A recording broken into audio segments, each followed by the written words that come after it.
Welcome, everybody, to the first episode of Worldwide Dissent podcast. My name is Brani Rusinov, and I'm joined with my co-host, Jake Kendrick. And basically, we just wanted to give you a short introduction video on what we are, what our purpose is, why we're doing this podcast, and why we want to present information to you guys. That's right. We've been longtime friends for quite a while, spanning a decade at this point. Many years. I don't even know. Many a year. And we've kind of always been interested in politics, geopolitics, history, and I guess world affairs, but we've never been serious about it. We've never been serious about talking about it with engaging with the internet. We've mainly just been talking, on long journeys from university. We just talk and the trees listen. The trees accumulate knowledge and wisdom, but that's as far as it goes. So we thought it's a good idea to start this podcast and just relay our ideas to you guys. I mean, basically, up to this point, our main listeners have been shrubbery. So, we just wanted to, bring our ideas to a wider audience, present to you guys the facts about, current events, what's happening, even historical events as well. Provide you with some facts and analyses and our interpretation of the facts and see if you guys appreciate our analyses. I guess this podcast will be kind of a weekly installment thing, and we'll try and bring to you, like Jake just said, the most pertinent news of the week, as well as analyses. And I think that's what's missing a lot from many shows, at least. Definitely from the mainstream media. They just pretty much parrot what the official government statements are and what official established power, what they say. They just parrot the same stuff. And we want to bring to you objective news with the facts first. And we don't want to be partisan either.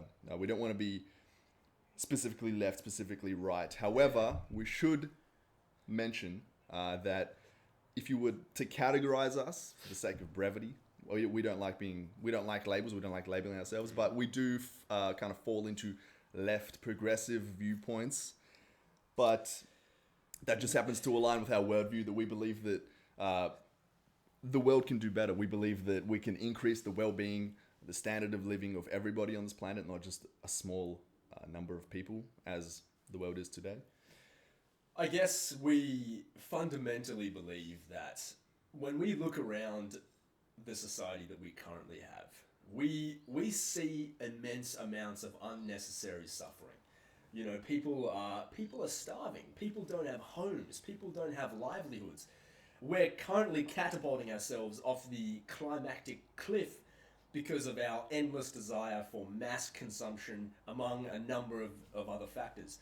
So, we see a world that desperately needs a conversation on how to improve the society that we have. And we absolutely can improve it. We just want to be a part of the conversation on how to improve it. There's many different perspectives. Obviously, everyone recognizes that the world is at the present moment, we can do better. Everyone understands we can do better. We feel like in a democracy, in a country, or in the West, countries that give the population the freedom to, in theory, to decide the fate of their own country. The fate is in their hands, in theory. However, that requires people to actually know what's happening, to know all of the facts.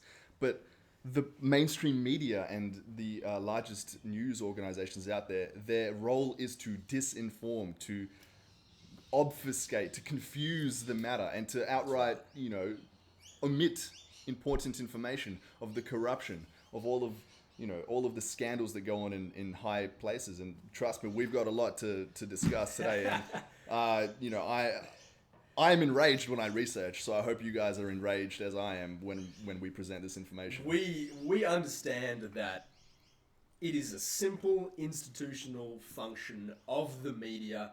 They have a simple institutional function, and that is to provide their shareholders with profits. Of course, they're major corporations. They often are owned by even bigger conglomerates. So their purpose is not to provide you with objective news and objective analysis and even pertinent analysis. So we recognize that that's a flaw of the current corporate media system that we have, and we wanted to present, sort of an independent way of presenting news and analysis to people based on our interpretation of the facts that aren't necessarily representative of the corporate viewpoint, which is necessarily what these major corporations spout to large audiences, and they of course have the largest outreach. So we wanted to combat that. Of course, we're not aiming to be neutral in this program, because I think neutrality gives a fake importance to sides that don't deserve that view, that attention. For example, climate change. You often see in mainstream media a climate denier and a climate scientist put together, given 50-50 airtime to explain their viewpoints, and that is completely just wrong, because the science, the facts, the objective truth is on the side of the scientists, not on the side of the climate deniers, right. as we'll be talking about later in the show. But I mean, that's why we aim to bring objectivity, focus on the facts, but of course we're not afraid to say that we are on the left, so to speak. But we don't. We don't want to be labeled that, because like if someone from the right has a good idea, we have no problem with siding with them, with agreeing with them. We don't, just because we happen to align more with left policy, and if a leftist politician or commentator says something we dislike, we're going to absolutely call them out. We don't partake in tribesmen in tribal behavior like that, like the left-right dichotomy. Yeah. That's exactly right. We're here to present the facts as we see them, or as they are, our interpretation of the facts. You can label it whatever you want. You can label us left, you can label us center, you can label us right. We don't really care, to be perfectly honest with you.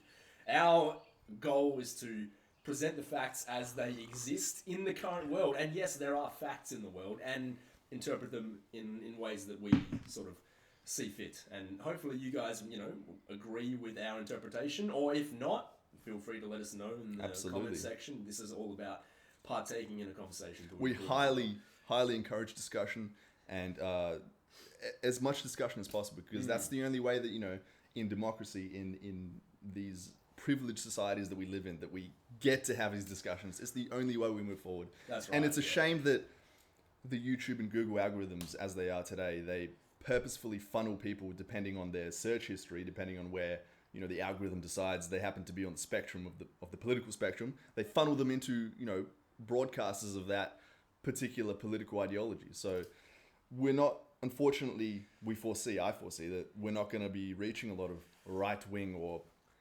conservative viewers, and that is a shame, because we would love to engage with them. But I guess that's right. And the only way you're ever going to be able to change anyone's minds is if you treat them with a modicum of respect, and actually discuss their viewpoints, tell them why they may be correct or incorrect in this or that aspect.